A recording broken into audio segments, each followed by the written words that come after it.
안녕하십니까 시청자 여러분. 한국 종교문화원을 사랑해 주시고 함수영 목사의 유튜브를 끊임없이 애독해 주시는 여러분에게 성삼위 하나님의 사랑과 은혜가 충만하기를 빌겠습니다. 오늘은 천주교 예수회가 주도한 임진왜란 제3편 되겠습니다. 야마오카 소아치가 쓴 장편 역사 대하 소설은 바로 중국의 삼국지를 모방해서 나온 겁니다. 거기에 조조, 유비, 송고라는 그 인물을 오다 노부나가, 도요토미 히데요시, 도쿠가 이에스라는 세 사람으로 바꾸어 놓았습니다. 그래서 삼국지도 전부 다 뻥이고, 또 역시 대마이라는 일본 그 서술도 다 거짓말에 불과합니다. 그런 것을 대하면은 우리는 임진왜란의 기원과 성격과 목적에 대해서 제대로 파악할 수가 없습니다. 대한민국은 임진왜란에 대해서 많은 저서와 그런 논문들이 나와 있습니다. 저도 그러한 것들을 보고 많은 것을 배우고 있습니다. 그럼에도 불구하고 거기에도 정확하게 임진왜란 기원과 성격과 목적을 잘 규명하지 못했습니다. 세계 최초로 우리 한국종교문화연구원에서 임진왜란 기원, 성격, 목적에 대해서 말씀드리고 있습니다. 또 오늘은 프란시스코 하비에르, 영어로 말하면 프랜시스 제이비어 이 관해서 말을 하기 전에 일단 다음과 같은 것을 소개해 올리겠습니다.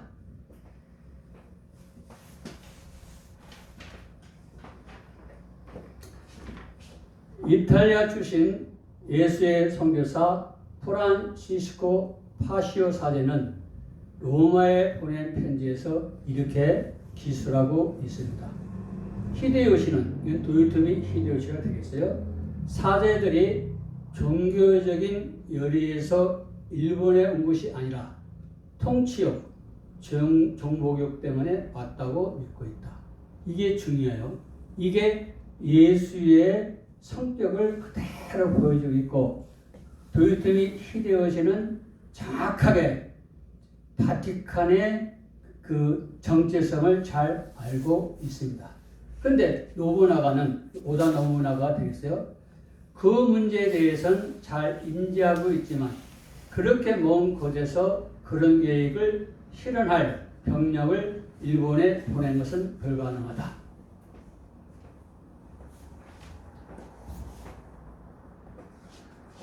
오다 노부나가는 그 당시에 일본의 불교와 신교의 세력들이 상위층에 있지 않습니까? 그 부정부패를 제거하기 위해서 예수회가 전한 그 바티칸 그 제도를 받아들였을 뿐입니다.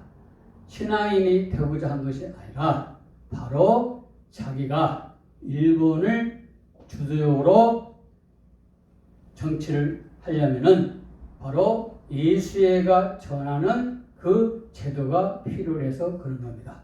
그래서 오늘은 프란치스코 하비에르, 즉 정확하게 그렇게 하면 안 되지만은 예수의 제2인자라고 할 수가 있습니다. 이 사람의 일생과 선교 사역을 통해서 우리가 예수의 그 선교의 정체성, 그걸 통해서 임진왜란의 그 목적, 기원, 그 뜻에 대해서 한번 상고해 보고자 합니다.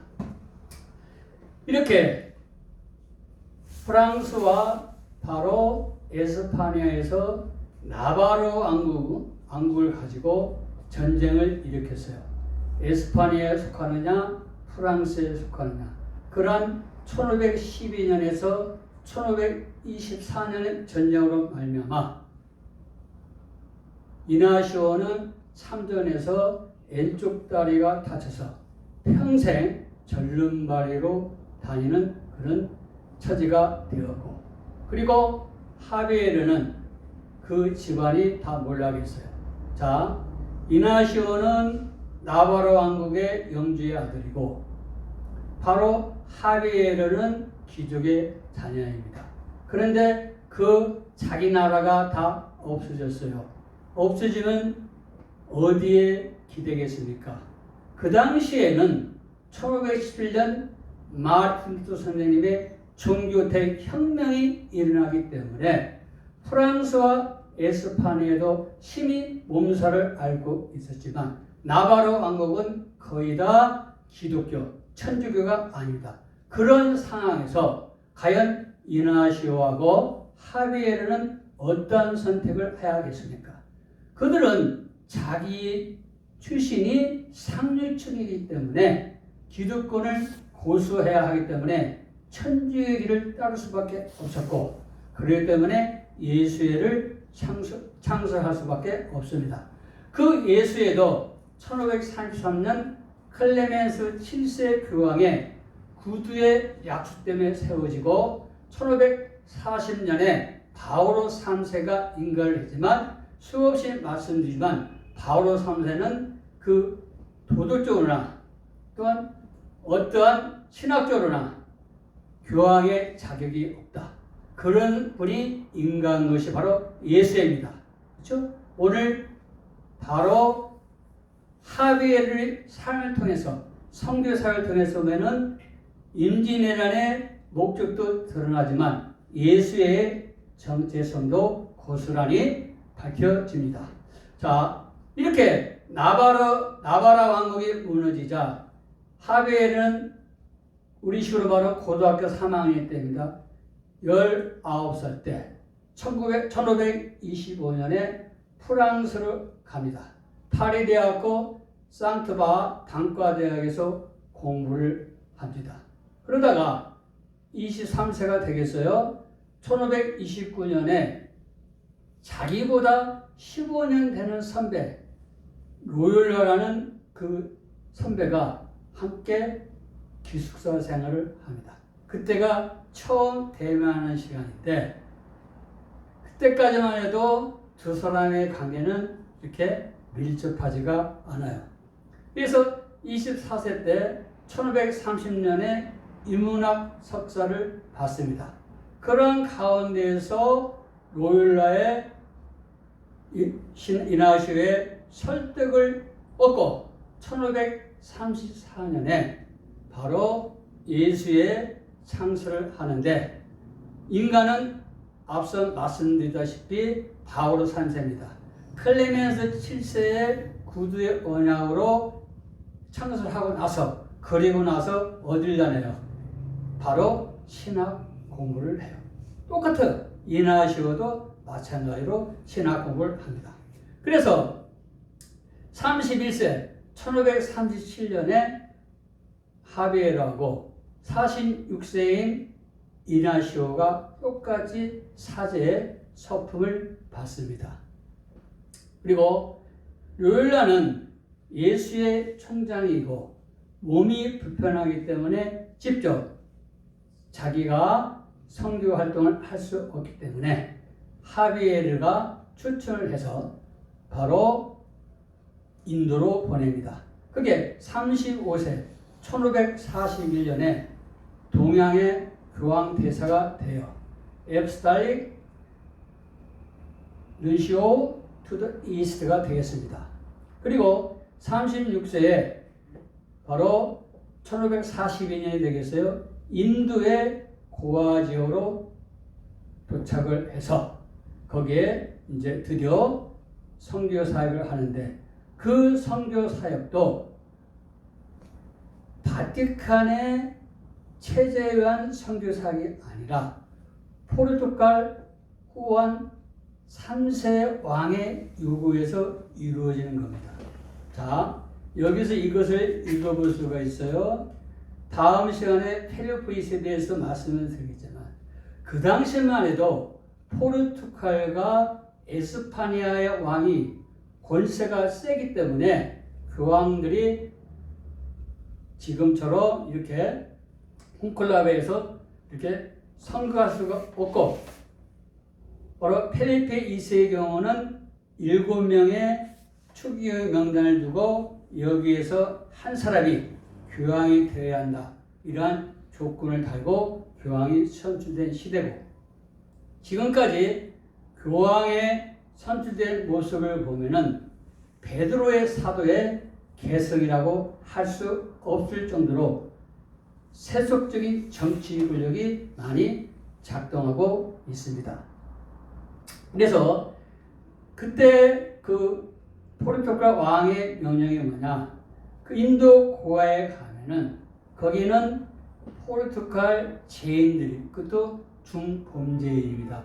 중범죄인들을 보냈기 때문에 지금 들려오는 소리는 저도 입으로 말씀드리기가 매우 거북할 정도로 범죄가 일어나고 있어요.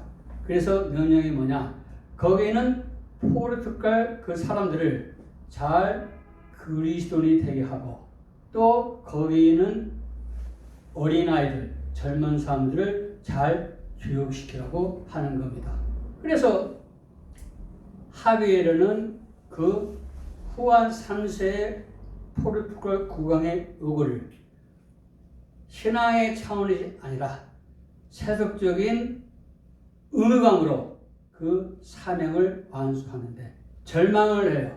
왜냐하면 너무, 즉 하류에 있는 사람들을 통해서 선교 사역을 하는데 열매가 있어요?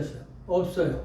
그래서 한참, 그리고 어떻게 하면 인도를 떠나야 되나, 그래서 중국으로 가야 할까, 이러한 생각 중에 1547년 12월 말라카에 있었을 때 포르투갈 선장을 통해서 한 일본인을 소개받아요. 그게 이제 야지로라고 말할 수 있고 안지로라고 나와 있는데, 정확히 예수의 사제를 쓴 글이기 때문에 우리는 잘 알 수가 없어요. 그렇죠? 그게 진짜인가 아니면 가짜인가, 정확하게 일본 사람 이름이 나와 있지를 않아요. 일단은 안지로, 야지로라는 걸 봤을 때 좀 약간 문서가 조작되지 않았나, 그런 생각을 해요. 근데 이분이 피지너를 구사를 하는데, 일본 사람이 피지너란 말은 무슨 얘기냐면은 정식 포르투갈어가 아니라 인도의 토착어가 섞여 있어 그곳 사람들만 통할 수 있는 말입니다. 그래도 제법 구사를 하기 때문에 하비에르하고 뭡니까? 이렇게 대화가 오가요. 보면서 자기를 또 드러냅니다.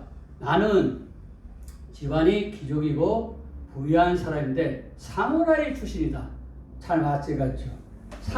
다이미어 출신은 맞는데 사무라이가 무슨 부유한 사람입니까? 그런데 사람을 살인을 해서 일본에 살 수가 없어서 이렇게 말라카까지 왔는데, 하비에르라는 위대한 선교사님이 있어서 한번 만나보려고 했다.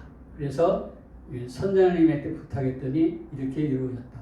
그래서 하비에르하고 그 이야기를 듣는데 자기의 신상에 대해서, 그리고 일본에 대한 모든 것을 들었을 때 그때 하비에르는 깨닫습니다.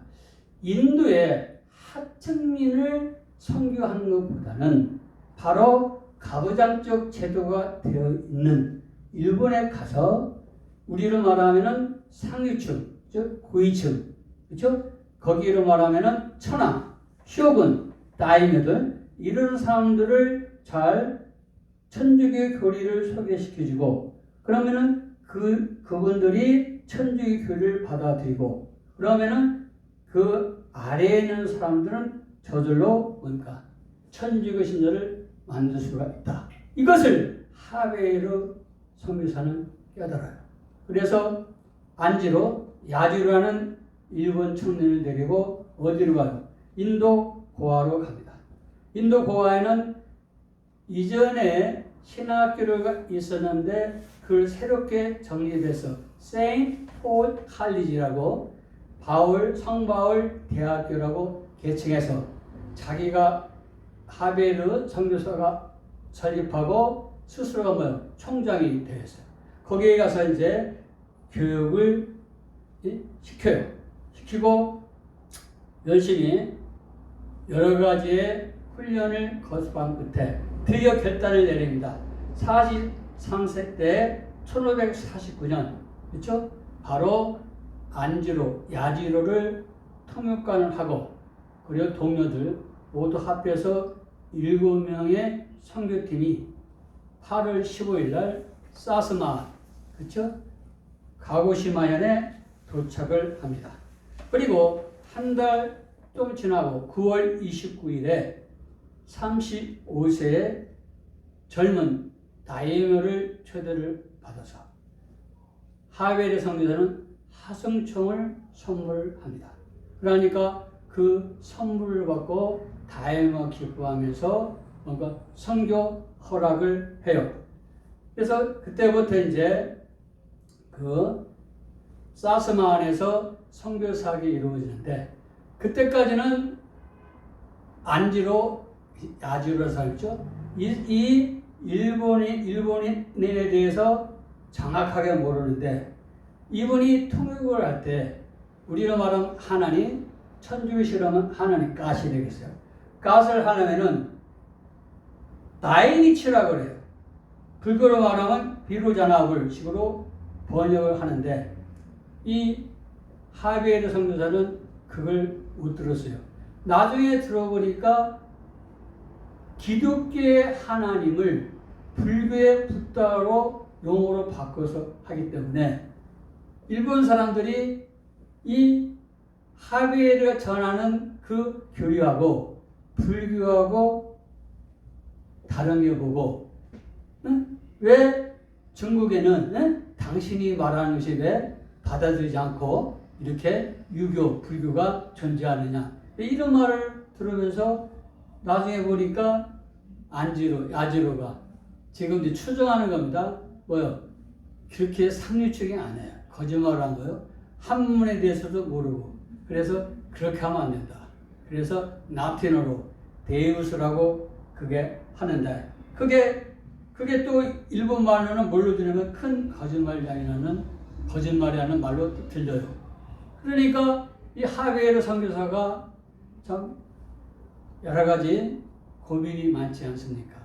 그래서 바로 그 다이니치 야지로가 전한 그 말은 사탄이고 내가 전한 데우스가 진정한 하나님이다.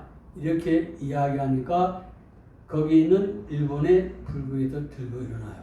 그러니까 다이모가 와서 당신은 여기서 더 이상 선교할 수가 없다. 그래서 이 자의반 타의반으로 하베르가 어디로 가냐면은 이제는 히라도로 갑니다. 그렇죠? 히라도에 가서 이제 복음을 전하면서 사스마는 누구에게 맡기냐면은 안지료에게 맡겨요. 근데 여기에서 결론적으로 말하겠어요.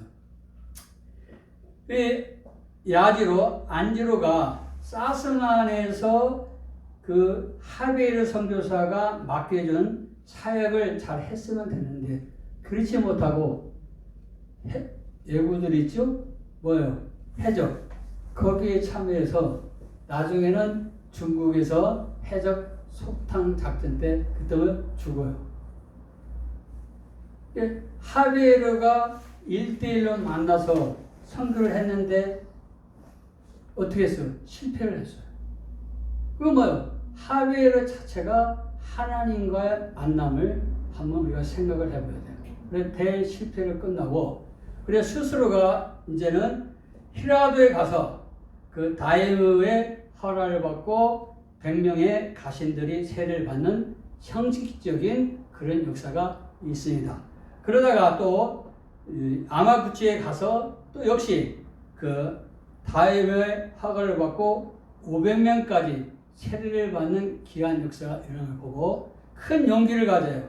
46세 1551년에 교토에 가서 천황과 쇼군을 천주교 신자로 만들면 일본 전체가 다 천주교 바티칸으로 들어올 수 있다. 그렇게 갔지만 그때 가보니까 뭐요? 센고쿠 시대에 흐름이 있지 않습니까? 바로 천황이나 쇼군이 무력함을 깨닫고 이제는 바로 밑에 있는 다이어들에게 신경을 써야겠다. 이러면서 뭐요? 돌아와요. 자, 제가 여기서 무엇을 이야기하냐면은 안지로를 사약을 맺겠지만은 자기 제자가 대실패를 했어요. 그러니까 이것은 바로 하비에르가 처음부터 거듭났는가, 하나님의 말씀에 입각해서 신학 공부를 했는가, 이걸 알 수가 있어요. 보통 신학 공부를 하고 나서 그리고 나서 예수일을 창설하는데 바로 이나시오하고 하비에르 포함해서 7명이 되겠어요. 그 사람들은 신학 공부하지 않은 상태에서 세운 겁니다. 그렇죠? 여기에서 우리가 전후관계가 선후관계가 틀렸다는 것을 알 수가 있어요. 근데 우리가 여기서 하나 중요한 게 뭐냐면은 처음에 1549년에 사스만에 도착했을 때 누가 있었습니까? 그때 거기에서 베르나르도라는 사람을 만났는데 베르나르도도 정확하게 일본의 이름이 나왔으면 좋겠는데 베르나르도로 나왔어요.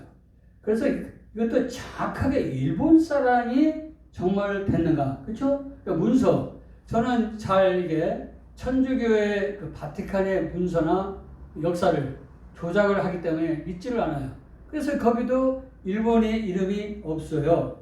하여튼 그리고 거기에 사스만에서 안지로 야지를 통해서 바로 일본 베르나르도라는 사람을 만나서 그 사람에게 1549년에 세례를 베풉니다. 세례를 베푸고 나서 그 친구를 예수에게 또 입문시키고 그리고 일본의 예수의 사제로 만들기 위해서 어디로 데려와요? 이제 바로 인도 고아로 데려가요. 누가? 하비에르가. 그렇죠? 세인트 폴 칼리가 있지 않습니까? 또 교육도 시켜야 되죠. 그런데 거기에서 이제 태풍을 받아가지고 중국의 광둥성 쌍천섬에 뭡니까? 도착을 해가지고 자기의 꿈을 이루지 못하고 거기서 이제 삶을 마감합니다. 자, 그리고 나서 이 베르나르도는 다른 그 수사에 의해서 사제에 의해서 이제 인도를 받습니다. 1554년에 포르투갈을 가가지고 코임브라 칼리지에서 교육을 받습니다.